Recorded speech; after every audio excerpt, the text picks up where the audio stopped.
Welcome back. My name is Danielle Thornton-Gianni. I'm an attachment coach, helping you live a happy life and have amazing relationships.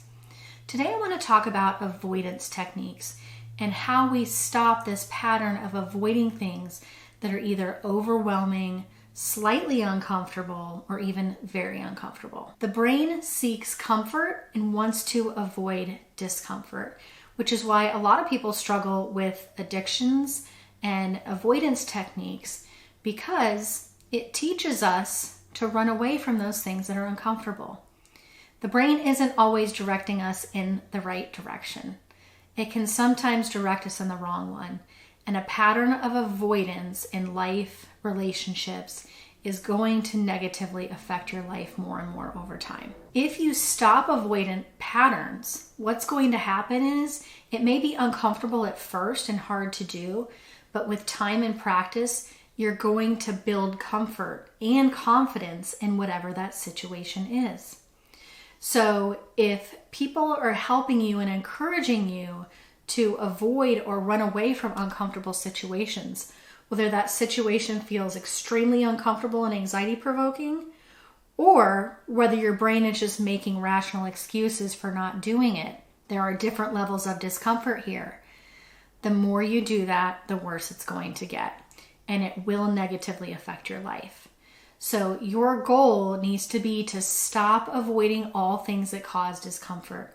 Some examples might be relationships. A lot of people avoid, and I was one of those that avoided relationships for about 17 years.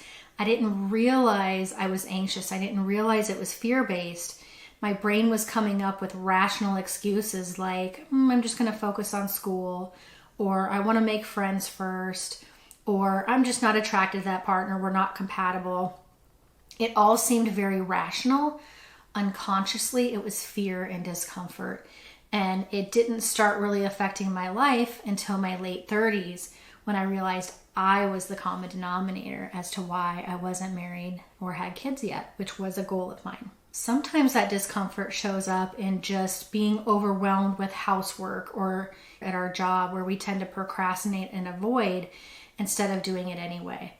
What we find is the more that we avoid, the more the stress builds up and the lack of confidence in ourselves builds up. When we actually do that thing anyway and face it, maybe it's not easy. Maybe it takes a little bit more time than we want it to, but we accomplish it and we feel really good about ourselves. And this habitual pattern will lead us not to procrastinating and feeling stressed. It will lead us to facing those uncomfortable situations, that conflict, those uncomfortable feelings, that person that we need to talk to. It is uncomfortable, especially at first, but if you make exposure to those things that you're uncomfortable about a habit, you're going to build comfort more and more and more over time. You have to have some consistency here. And a lot of people need help doing this and support doing this, because it can be really helpful to have somebody who understands and who can push you towards being accountable to making the changes in your life that you need to make while you get comfortable in those situations. Having someone to be there for you, someone who understands what you're going through, can be really helpful to actually getting there, pushing you and helping you be accountable. It makes all the difference in the world. I hope this video was helpful for you. If you want help with this, check out the links in the description below.